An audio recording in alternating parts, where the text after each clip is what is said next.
महाराज निषाद राज का दरबार होगा।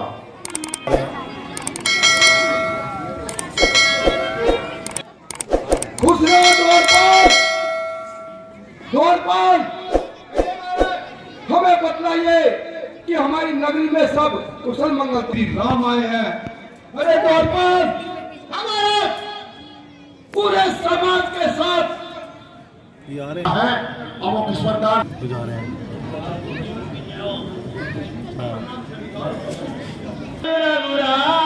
आप अपनी कुशलता के बारे में हे भगवान, मैं तो आपके चरण कमलों को देखकर बहुत प्रसन्न हो गया। जो आपके चरण कमल मेरी हे भगवान, ये घर बार धन दौलत ताज महल सब कुछ आपका है। मैं तो आपका तुझ सेवक हूँ, तुझ। आप मुझ पर कृपा कीजिए। आप मेरी नगरी में चलिए और नगरी में चलकर जिससे कि सब लोग मेरी जय जयकार करें। देखिए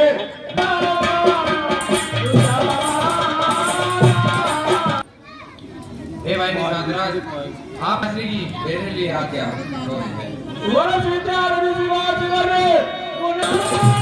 मैं 14 वर्ष तक किसी नगर में प्रवेश नहीं कर सकता। देखिए भगवान राम ने जब आप किसी नगरी में नहीं चल सकते तो मैं आपके ठहरने का यही उचित प्रबंध करता हूँ। होया तो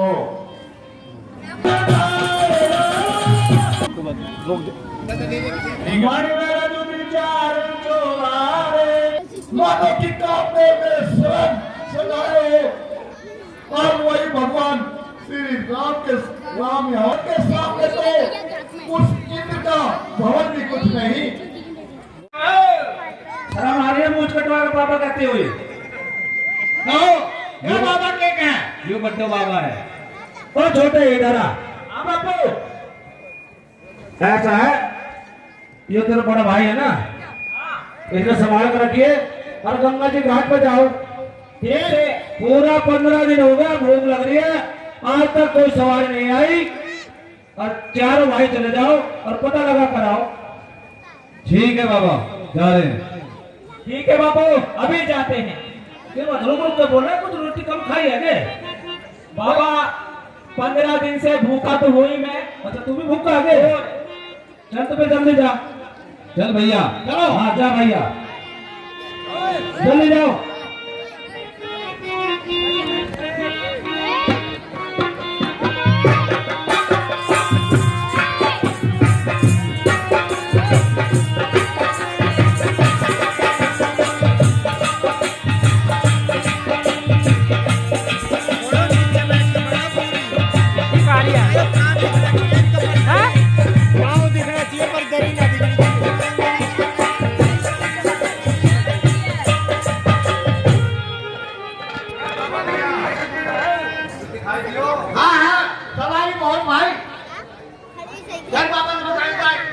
आज तो रोटियां का जुगाड़ हुई था तो भाई।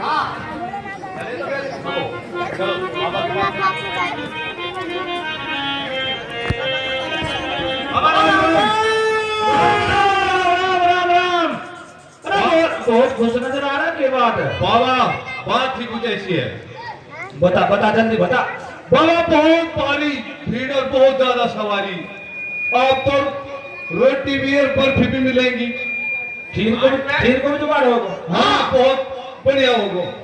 बाबा घाट पे सवारियां की लाइन लग रही है। लाइन लग रही है? हाँ आपको ये भाई भी सही कह रहा है। मैंने भी देखा है कि घाट में बहुत सारी सवारियां हैं यहाँ। तेरे पेट में तो मुझसे कूद रहा होगा। हाँ तो ठीक है भाई, चलो। बाबा ये हमारे इसी में खा जाए रोटियों ने।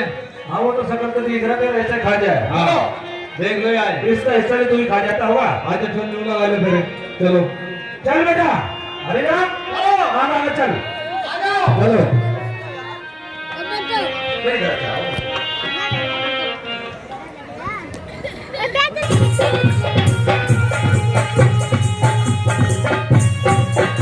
अरे कहाँ सवारी दिखाई ना दी? थोड़ा पुराण सवारी कहाँ है? अच्छा तुम अरे यो बड़ो ना है किसी और को है।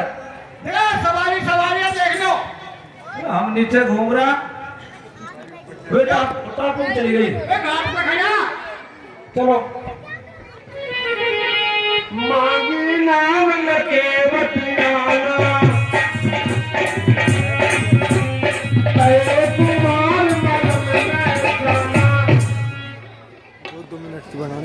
अरे छोरा ये करना है।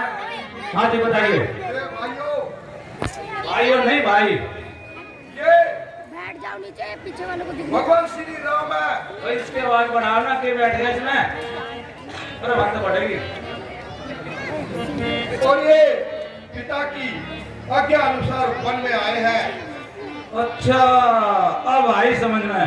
चल देखे ये वही भगवान राम है वो जो वहां अपने गुरु जी के साथ गए थे वन।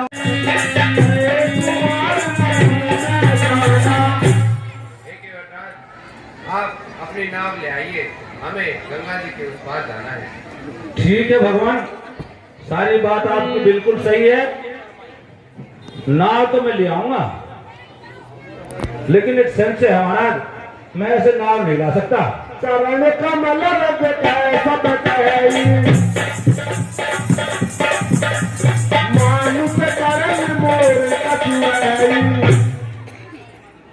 भाई ये आवाज वाला कहाँ गया भाई माइक वाला? आपके मरण को भली प्रकार से जानता हूँ।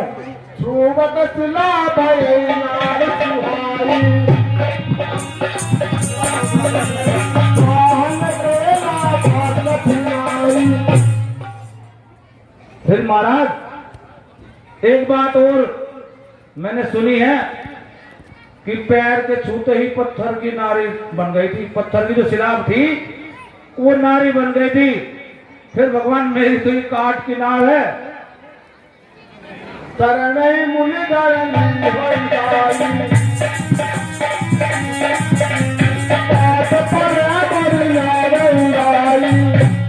और फिर महाराज हे भगवान यदि मेरी काट की नाव मुनि की स्त्री बन गई तो भगवान मैं इतना बड़ा परिवार ये तो आता है जी आधे घर है जी इतना परिवार किससे पालूंगा ये भगवान मुझे जरूर बताइए।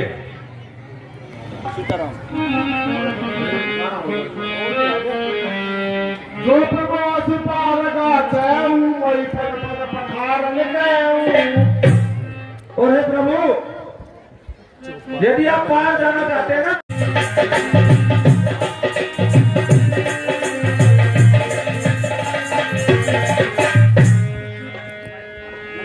केवटिया नावला प्यारे हमें उससे पार जाना है।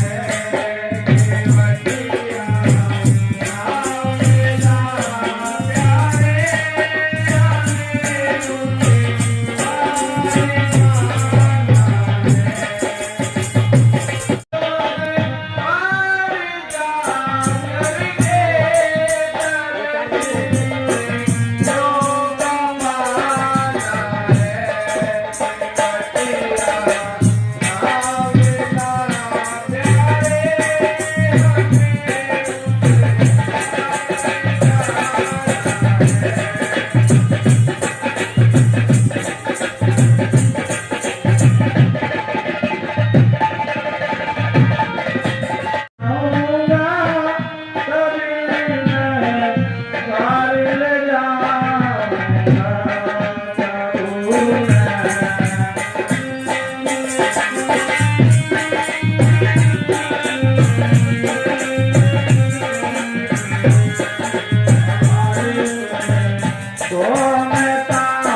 भगवान आप वही उपाय कीजिए जिससे आपकी नाव ले जाए।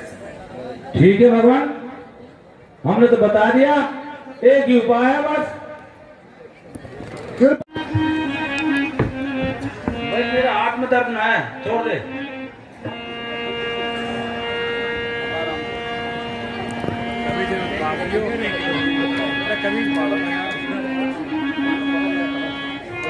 बाबा, हाँ बेटा, तू बूढ़ा हो गई, सामने मेरा कर तू।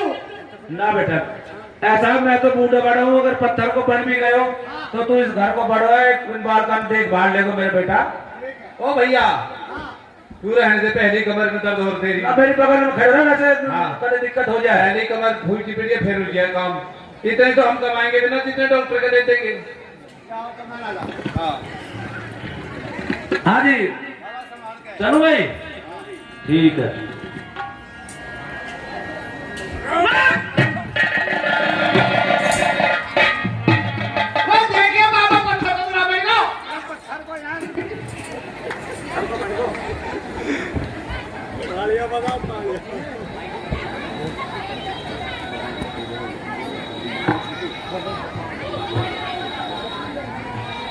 पत्थर को तो ना बनो, अपन जैसो तो वैसो भी ना छोड़े तुमने। ना आवाज तो आए पत्थर को बुला रही हो।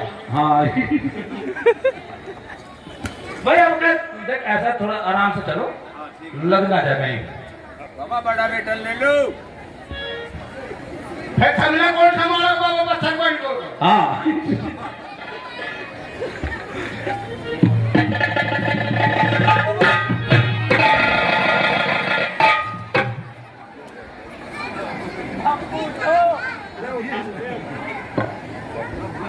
बाबा उठ जा।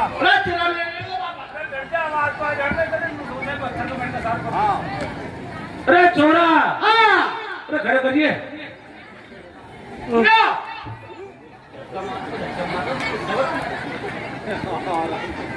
ऐसा ही इस काम में तू कर भाई, ना कोशिश पूरी करने दो, बनेगा तो बनेगा ही भाई।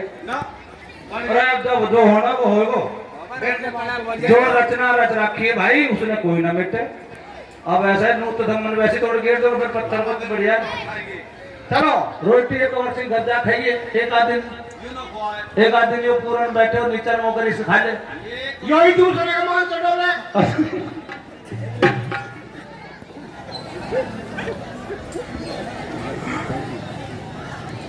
राम की जय। राम, हाँ, पट्टे का समुदाय, ठीक है।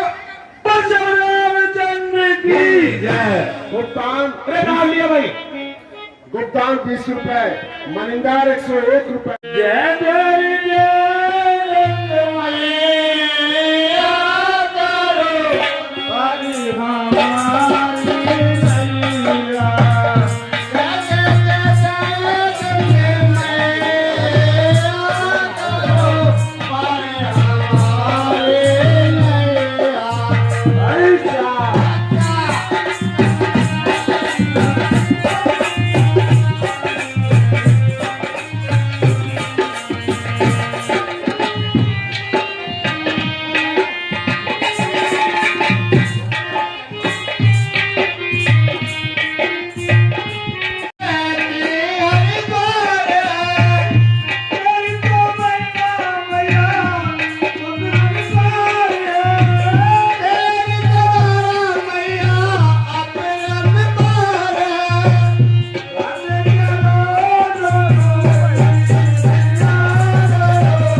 पुत्र राम कहाँ है? आप हमें बताइए। भूपि सुमंत आप राम की कुशलता के बारे में बताइए। और हे सखा, राम लक्ष्मण पुत्री सीता कहाँ है? आनव फेर की बने सिराए, सुनत सुमंत नैन जल जाए। आप उन्हें वापिस ले आए या वो वन को चले गए? वो देखे जब जहाँ पर रघुनाथ पुत्री सीता और लक्ष्मण है, आप हमें वहाँ ले जाइए। हमारे प्राण अब जाना चाहते हैं। पुनी पुनी बोझ। राजन, आप धैर्य धारण करो, आप तो पंडितों में श्रेष्ठ हो। वीर सुधीर धुरंधर साधु समाज सदा तुम सेवा। आए राजन, आपने तो सदा ही साधु समाज की सेवा की है। जन्म मरण सब सुख दुख होगा, हानि लाभ प्रिय मिलन वियोगा। आए राजन, मरना, जीना, मिलना, बिछुड़ना, हानि, लाभ, ये सब विधाता के हाथ में है। और प्रथम वास तमसा नदी के तट पर हुआ और दूसरा गंगा के किनारे। वहाँ दोनों भाई जानकी सहित केवल जलपान करके ही रहे। केवट की वहाँ पर केवट ने उनकी बहुत सेवा की और वह रात श्रृंगेरपुर में ही बिताई। होती प्रातिवट हीरे मदावा, जटा मुकुट निधि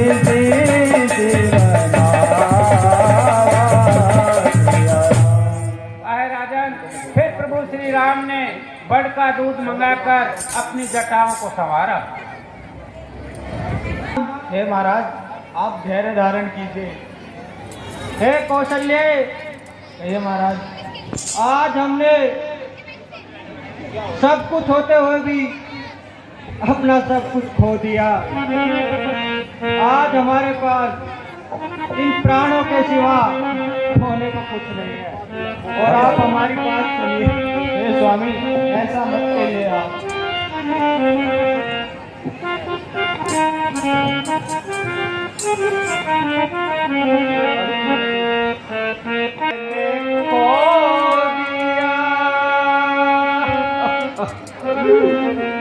मैंने खो दिया पाकर किसी को,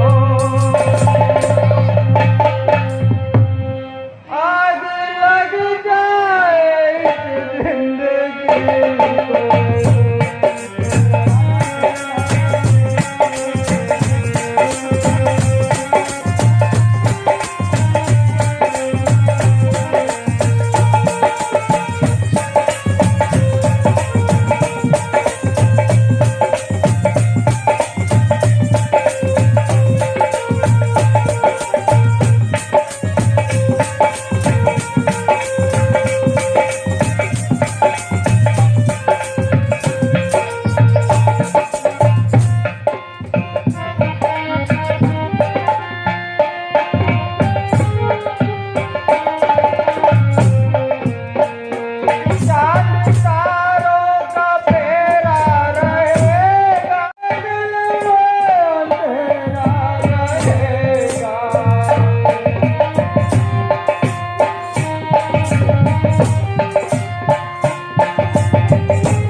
मत कीजिए आप।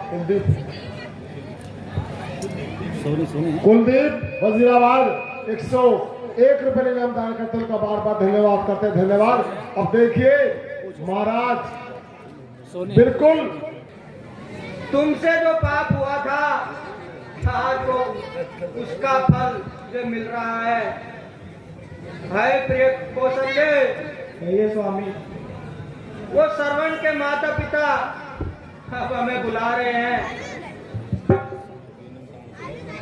ऐसा मत कहिए स्वामी, अपने आप को संभालिए आप। हाय प्रिय, एक बार की बात है, हम शिकार पर गए हुए थे। शिकार की खोज करते करते हमें सुबह से शाम हो गई, परंतु हमें कोई शिकार नहीं मिला।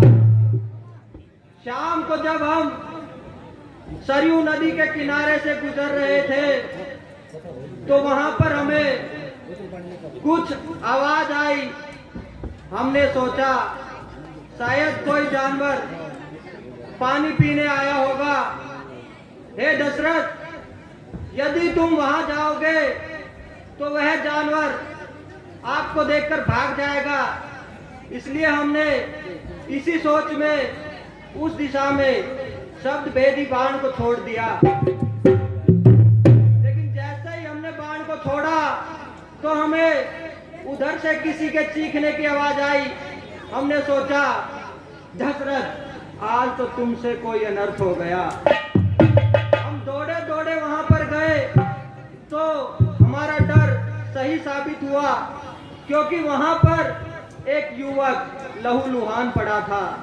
हमें बड़ी ग्लानि हुई। हम उसके पास गए, हमने उससे पूछा कि भाई तुम कौन हो और यहाँ पर कैसे आए हो। तो उसने बताया कि मेरा नाम श्रवण कुमार है और मैं अपने बूढ़े अंधे माता पिता को तीर्थ यात्रा कराने यहाँ पर आया था। रास्ते में उनको प्यास लगी तो मैं उनके पीने के लिए पानी लेने यहाँ पर आ गया। हाय प्रिय, उसकी बात सुनकर हमने उससे बहुत बार क्षमा याचना की तो उसने कहा कि राजन, अब तो जो हो गया सो हो गया, अब मेरा जीवन नहीं बच सकता, परंतु मेरे माता पिता प्यासे हैं, आप ये पानी ले जाओ और उनको पीने के लिए दे देना। पर हे राजन, आप एक भी शब्द मत बोलना, क्योंकि यदि आपने कुछ कहा तो वो अवश्य ही पहचान जाएंगे और आपसे मेरे बारे में पूछेंगे। हमने कहा ठीक है भैया। तो जैसे ही हम पानी लेकर श्रवण कुमार के माता पिता के पास गए, हमने उनको पीने के लिए पानी दिया तो उन्होंने कहा, हे बेटा, इतनी देर कहाँ लग गई। जब हमने कुछ नहीं कहा तो वो बार बार पूछने लगे। तो जैसे ही हमने बताया तो वो पूछने लगे, हमारा पुत्र श्रवण कुमार कहाँ है।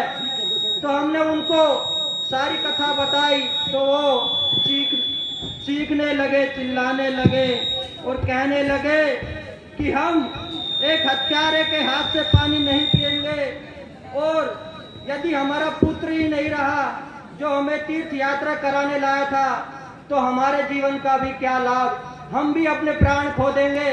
परंतु हे राजन, याद रखना, जिस प्रकार आज हम अपने पुत्र के वियोग में अपने प्राणों को त्याग रहे हैं, एक दिन ऐसा होगा आपके यहाँ भी 4 पुत्र होंगे, परंतु जब आपका अंत समय आएगा तो आपके पास एक भी नहीं होगा। और हे प्रिय, आज देखिए हमारे पास हमारा एक भी पुत्र नहीं है। और हे प्रिय, वो श्रवण कुमार के माता पिता मुझे बुला रहे हैं।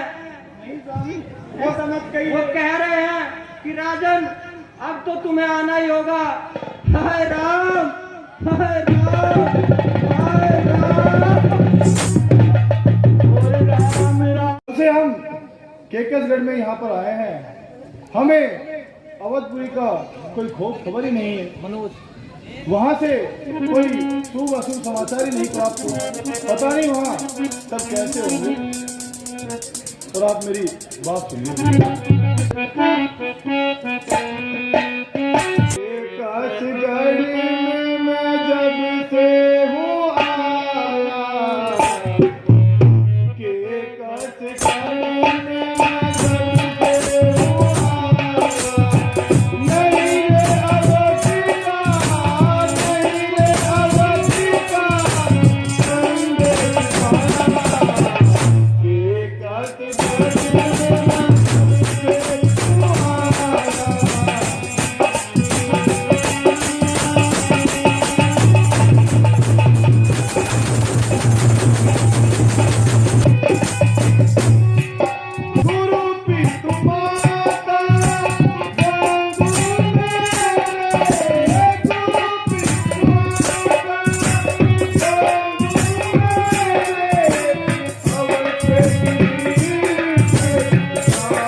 अब हमें मामा जी के पास चलना चाहिए, उन्हीं को इस बारे में बताना चाहिए और वही हमारा इस विषय में मार्गदर्शन करेंगे।